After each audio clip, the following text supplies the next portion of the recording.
दाखवली नाही म्हणत आहे. आमच्याकडे सर्व प्रोसिजर आहे, त्याच्यामध्ये संबंधित सर्व आदेश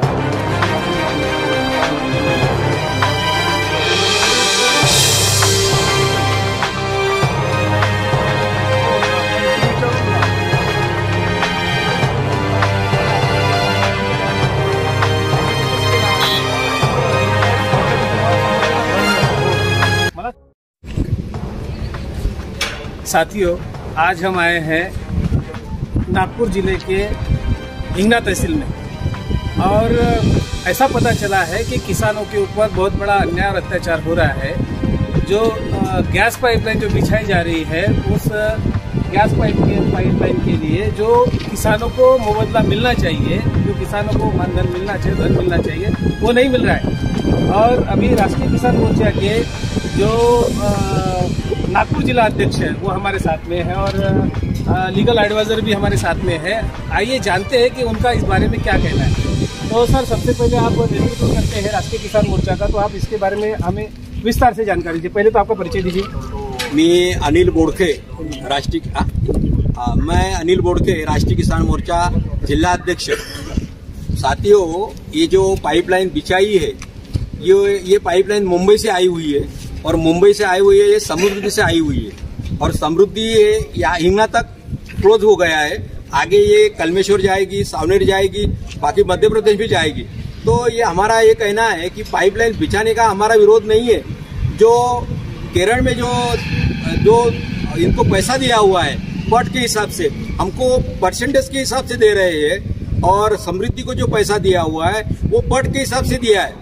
तो हमारा ये कहना है कि ये समृद्धि की जो जमीन है उन्होंने 3 मीटर लिया है और हमारी जमीन 20 मीटर ले रहे और ये बीच में से ले रहे, खेत से बीच में से ले रहे हैं, इसलिए हमारा विरोध है। और ये सब किसान ये उपोषण में बैठे थे और उपोषण में बैठे तो आज इन्होंने कलेक्टर से बात हुई और कलेक्टर से बात होकर इन्होंने निर्णय दिया कलेक्टर ने कि आप काम चालू कर दो और ये किसान के विरोध है, इसका विरोध है किसान को। फिर भी ये लोग जबरदस्ती से पुलिस प्रशासन की मदद लेके ये पूरी पाइपलाइन डाल रहे हैं। मैं आपको रोकना चाहूँगा। सबसे बड़ा सवाल ये है कि जो चल रहा है, जो पाइपलाइन बिछाई जा रही है, उसके लिए कानून है।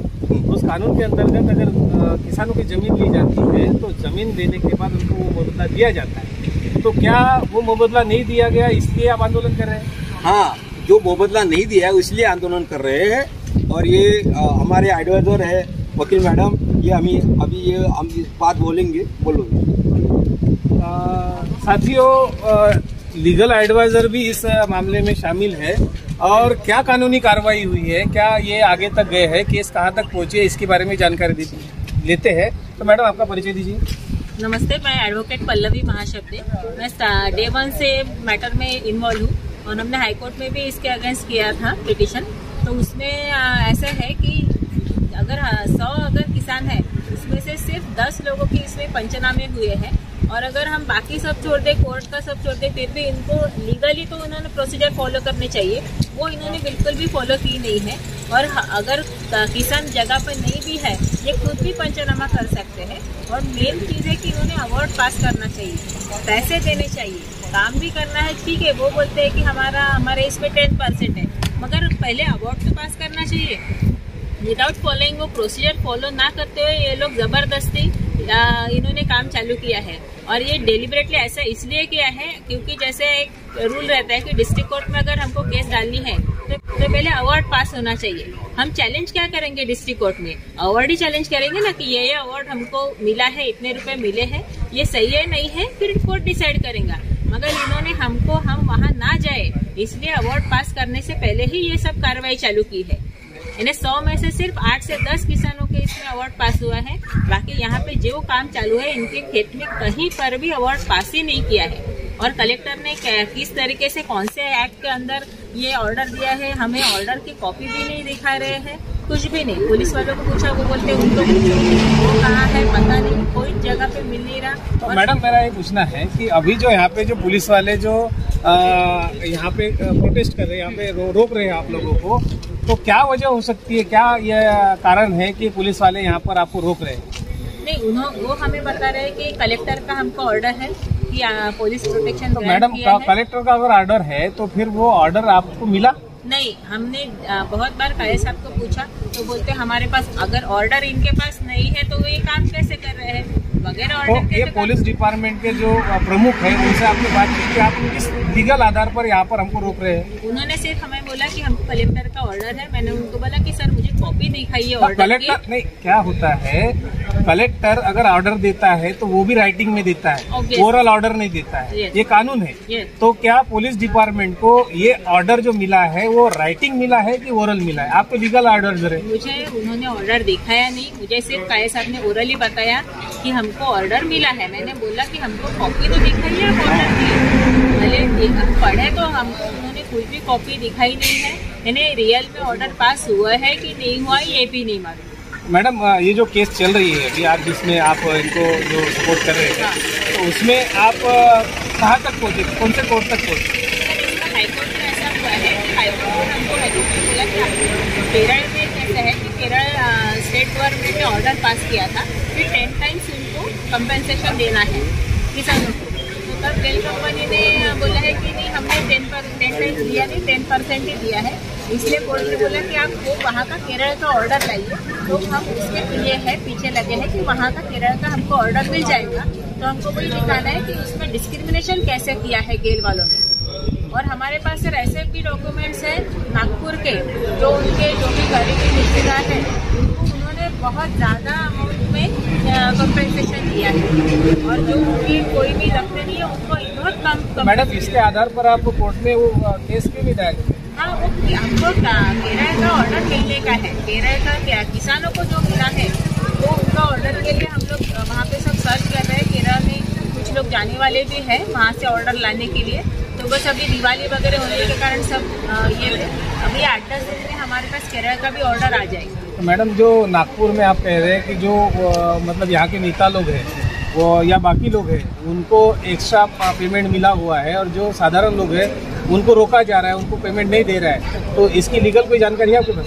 हाँ, लीगल जानकारी हमारे पास 2-3 डॉक्यूमेंट ऐसे हैं जिनको बहुत ज़्यादा अमाउंट मिली है। यानी एक हमको नॉर्मल आदमी को हर जमीन का रेट पता रहता है तो वो जो 10% दिखा के उन्होंने इतना ज़्यादा बड़ा अमाउंट दिया है। जो भी उनके करीबी है या सारे एडवोकेट्स भी है, सारे एडवोकेट्स को बहुत अच्छी अमाउंट मिली है और जो भी जिनका पॉलिटिकल कनेक्शन है उनको भी बहुत बड़ी अमाउंट मिली है। और जो गेल कंपनी के रिश्तेदार हैं, जो गेल कंपनी के ऑफिसर्स हैं, उनके जो रिश्तेदार हैं जिनकी खेती है आजू बाजू में, उनको सबको अच्छी अमाउंट मिली है। वो उन्होंने किसी ने भी केस इसलिए डाला नहीं, सब गरीब किसान जितने भी हैं उन्होंने केस डाली है क्योंकि उनको। और मेन हमारा ऑब्जेक्शन ऐसा है कि आप अवार्ड पहले पास करो ना, काम कर रहे हो तो पहले अवार्ड पास करो ताकि हमको अगर वो अमाउंट नहीं बराबर लग रही तो हम कोर्ट जाएंगे। आप इनका क्या है कि हम लोग कोर्ट जा ही ना सके, इनका मेन है कि हम कोर्ट जा ना सके और पूरा ये लोग काम कर रहे हैं, इसलिए ये लोग अवार्ड ही पास नहीं कर रहे। अच्छा, तो मैडम आने वाले समय अभी जो आज यहाँ पे चल रहा है तो ये कितने दिनों से यहाँ पे पुलिस वाले खड़े? नहीं, आज का डे 1 है। आज का डे? हाँ। तो जिस तरह से यहाँ पे टेंट लगाया, वहाँ टेंट लगाया, यहाँ टेंट लगाया, तो ये कितने दिन तक चल सकता है ऐसा? नहीं, अभी इनको तो इतना टाइम लगेगा क्योंकि ऐसे एक दिन का तो काम नहीं है, ये काफी टाइम लगेगा पूरा काम होने में। अभी ये तो एकदम आज बता नहीं सकते कि कितना। अभी हम लोग कलेक्टर से मिलने ही जा रहे हैं। तो अभी जिन लोगों को ये लोग उठा कर लेके गए हैं तो उसके पीछे क्या मकसद होता है? नहीं, वो काम करना है, उनको इलीगली करना है बाय हुक और क्रूक, इसलिए उनको गए हैं क्योंकि सबको उनको मालूम है कि इनको अवार्ड पास हुआ नहीं है तो इसलिए वो प्रोटेस्ट ना कर सके, इसलिए उनको उठा के लेके गए हैं। और तब उन्होंने कुछ भी ना पत्थरबाजी की है ना किसी पुलिस वाले को मारा, कुछ भी नहीं, नॉर्मल शांति से वो लोग आंदोलन कर रहे थे, फिर भी वो उन्होंने उनको उठा के लेके गए। तो साथियों, ये कहा जाता है ये जो भारत है ये किसानों का देश है और किसानों के देश में किसान ही इस देश को चलाता है। अगर किसान दाना नहीं बोएगा तो ये देश चल नहीं सकता, दुनिया चल नहीं सकती। और वर्तमान में ऐसा देखा जा रहा है कि पॉलिटिकल प्रेशर बढ़ते जा रहा है और उसका दुरुपयोग किया जा रहा है। तो आने वाले सर तुम्ही इथे यांना रोखण्याचं काम केलं, आर्टिकल 19 नुसार ते काम करत आहेत, ते इथे आपला प्रोटेस्ट करते आहेत, तुम्ही त्याला रोखण्याचं काम करताय। प्रोटेस्ट कुठे रोखू? तुम्ही त्यांना उचलून दिलं ना, तुम्ही त्यांना उचलून दिलं ना। कामकाज रोखण्यासाठी येतील त्या अनुषंगाने कायदेशीररित्या कारवाई होईल।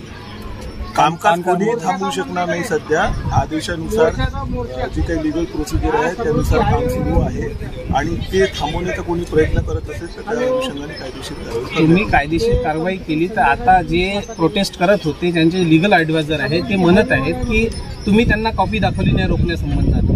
तुम्हाला जो आदेश आलेला आहे त्याची कॉपी तुम्ही त्यांना दाखवायला पाहिजे होती की आम्हाला असा आदेश आलेला आहे. आम्ही ज्या अनुषंगाने ज्यादा दाखवायची आहे त्यावेळी दाखवतो. आता सध्या ते सर्व काही इथं बंदोबस्त सुरू असताना चुकीच्या पद्धतीने जाऊन ते केलेले आहेत आणि काम थांबवण्याचा प्रयत्न केलेला आहे.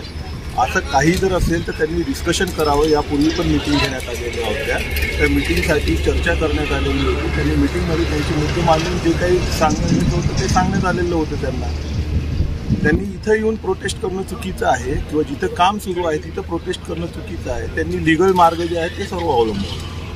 ठीक आहे, धन्यवाद सर. महत्वाचा विषय आहे. धन्यवाद सर. महत्वाचा विषय तुम्हाला जो आदेश मिळाला आहे तो ती कॉपी ती दाखवली नाही म्हणत आहे. नाही, त्या काय आमच्याकडे सर्व प्रोसिजर आहे त्याच्या संबंधी सर्व आदेश आहेत आणि आमचं जे लिगली आहे तुम्हाला जर काही विषय असेल तर तुम्ही संबंधित प्रशासकीय यंत्रणेला विचारू शकता. तुम्ही प्रशासकीय यंत्रणा ते विचारलं जाणारच आहे सर. हो जा, मग तिथं विचारून घ्या आपण. धन्यवाद. आर्टिकल 19 नुसार प्रत्येकाला आपला प्रोटेस्ट करण्याचा अधिकार आहे सर. त्यांनी प्रोटेस्ट केला. तुम्हाला समजलं मी काय म्हटलं ते तुम्हाला समजलं. धन्यवाद. ओके, मला समजलं ना. पण त्यांचा आरोप आहे तुमच्यावर म्हणून मी तुम्हाला विचारतोय. आम्ही सर्व काही कायदेशीर सुरू आहे. त्यांना जर काही विषय असतील तर संबंधित प्रशासनाला विचारावी लागेल. तो साथियों देख सकते हैं कि हम जो जानकारी इनसे लेना चाहते हैं, जो लीगल एडवाइजर है वो कह रहे हैं कि जो यहाँ पे पुलिस प्रशासन है वो हमें लीगल जानकारी नहीं दे रहे कि उनको आदेश कैसा मिला, वो आदेश में क्या लिखा है. तो हम जिस पुलिस प्रशासन के मुख्य व्यक्ति से पूछ रहे हैं वो व्यक्ति भी ये नहीं बता रहे कि उनको आदेश लिखित मिला है कि ओरल मिला है. साथियों, भारत देश में इसी तरह से की व्यवस्था चल रही है कि पुलिस डिपार्टमेंट को ओरल ऑर्डर मिल रहा है, वो लिखित ऑर्डर नहीं मिल रहा है. हम भी जानना चाहते हैं मीडिया के माध्यम से कि इनको ऑर्डर किस तरीके का मिला है, वो ऑर्डर में क्या लिखा हुआ है.